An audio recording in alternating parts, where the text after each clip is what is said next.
ஈரோடு மக்களவை தொகுதியில் போட்டியிடும் அதிமுக வேட்பாளர் ஆற்றல் அசோக்குமாரின் காரில் கட்டப்பட்டிருந்த அதிமுக கொடியை தேர்தல் செலவின பார்வையாளர் அகற்றக்கூடிய சம்பவம் பரபரப்பை ஏற்படுத்தியிருக்கிறது. இதுகுறித்த கூடுதல் விவரங்களை செய்தியாளர் மக்பூல் அகமது வழங்க நாம் கேட்கலாம். வணக்கம் மக்பூல் அகமது, இது தொடர்பான கூடுதல் விவரங்கள் சொல்லுங்க. வணக்கம் அருணேஷ். தமிழ்நாடு முழுவதும் பாத்தீங்கன்னா நாடாளுமன்ற தேர்தல் அறிவிப்பை தொடர்ந்து தேர்தல் பணிகள் சூடுபிடிக்க துவங்கியுள்ளது. ஈரோடு மாவட்டத்தை பொறுத்தவரை தேர்தல் நடத்தை விதிமுறைகள் அமலுக்கு வந்திருந்தாலும் கூட தேர்தல் நடத்தும் அதிகாரிகள் பல்வேறு கட்ட நடவடிக்கைகள் ஈடுபட்டு வராங்க. குறிப்பா நிலையான தேர்தல் அலுவலர்களின் வாகன சோதனை, பறக்கும் படை வாகன சோதனை, தேர்தல் நடத்தும் செலவின பார்வையாளர்களின் கண்காணிப்பு என பல்வேறு கட்ட பணிகள்ல தேர்தல் நடத்தும் அலுவலர்கள் தீவிரமா ஈடுபட்டு வர்றாங்க.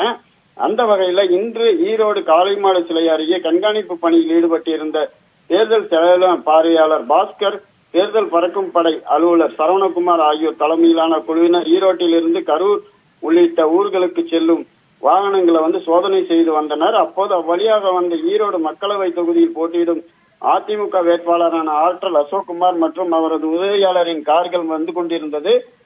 ஈரோடு இந்த இரண்டு கார்களையும் சோதனை செய்த செலவின பார்வையாளர்கள் மற்றும் தேர்தல் பறக்கும் படையினர் இரண்டு வாகனங்களுக்கும் அதிமுக கொடி கட்டுவதற்கான அனுமதி பெறப்பட்டுள்ளதா என ஆற்றல் அசோக்குமாரின் உதவியாளரிடம் கேட்டனர்.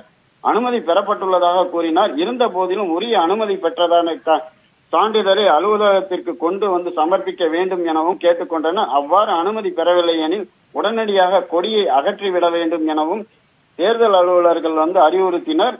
ஈரோடு மக்களவை தொகுதியில் போட்டியிடும் அதிமுக வேட்பாளரான ஆற்றல் அசோக்குமாரி பயணி சொகுசு கார்களை சோதனையிட்டு கொடிகளை அகற்றுவதற்கான அனுமதி பெறவில்லை எனில் கார்களில் கட்டப்பட்டுள்ள கொடிகளை அகற்ற அறிவுறுத்திய சம்பவம் ஈரோட்டில் ஒரு பரபரப்பை ஏற்படுத்தியிருக்கு. இந்த நிலையில அதிமுக வேட்பாளர் ஆற்றல் அசோக்குமார் இந்த காரில் பயணித்தார் என்பது ஒரு குறிப்பிடத்தக்க அம்சமாக பார்க்கப்படுகிறது. அருணேஷ், விவரங்களுக்கு நன்றி மக்பூல் அகமது.